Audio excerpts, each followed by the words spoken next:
ভালোবাসি। প্রবল ইচ্ছা শক্তির কাছে সবকিছুই কেমন জানি তুচ্ছ হয়ে যায়, তা আবার প্রমাণ করলেন দেশের সবচেয়ে বড় চলচ্চিত্র কিং শাকিব খান। 15 নভেম্বর দরদ সিনেমার শুভ মুক্তির মাধ্যমে দেশের গণ্ডি ছাড়িয়ে বহির্বিশ্বের দেশের মেগা স্টার শাকিব খান। দরদ মুক্তির পরপরই ঈদের আমেজে মেতে উঠেছে চারপাশ। যারা সিনেমা প্রেমী মানুষ তারা সিনেমা হলের দিকে ছুটছে দরদ সিনেমাটি দেখার জন্য। শাকিব খান তার নিজের আইকনিক চেহারার জন্য বেশ বড়সড় পরিসরে সাড়া ফেলেছেন শোবিজ অঙ্গনে।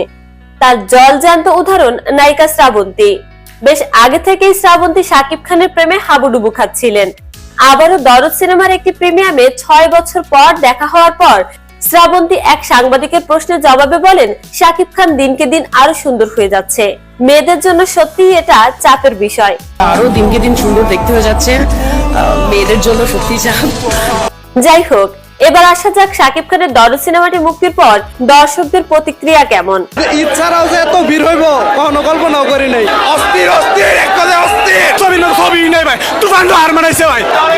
দর্শকদের প্রতিক্রিয়া দেখে মনে হচ্ছে তুফানকেও ছাড়িয়ে যাবে দরদ। তবে শেষ অবধি দেখার পালা, আসলেই কি ছাড়াতে পারবে আগের সব রেকর্ড?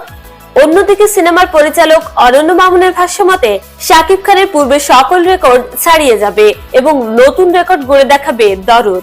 দরদ সিনেমার মুক্তিকৃত দুটি গান, প্রথম গানটি জিসমে মে তেরে, পরেরটি হচ্ছে লুট লে তু। এই দুইটি গান মুক্তি পাওয়ার পরপরই বেশ আলোড়ন তৈরি করেছে চারপাশে। জিস্ম মে তেরে সে ঠহরে লুট লে তু। দর্শকদেরও মন জয় করে নিয়েছে অনন্য মামুন। এখন পর্যন্ত হাউসফুল যাচ্ছে দরদ সিনেমাটি। এবার দেখার পালা দেশ ছেড়ে বিদেশেও কেমন মাতিয়ে তুলতে পারে শাকিব খানের দরদ সিনেমাটি।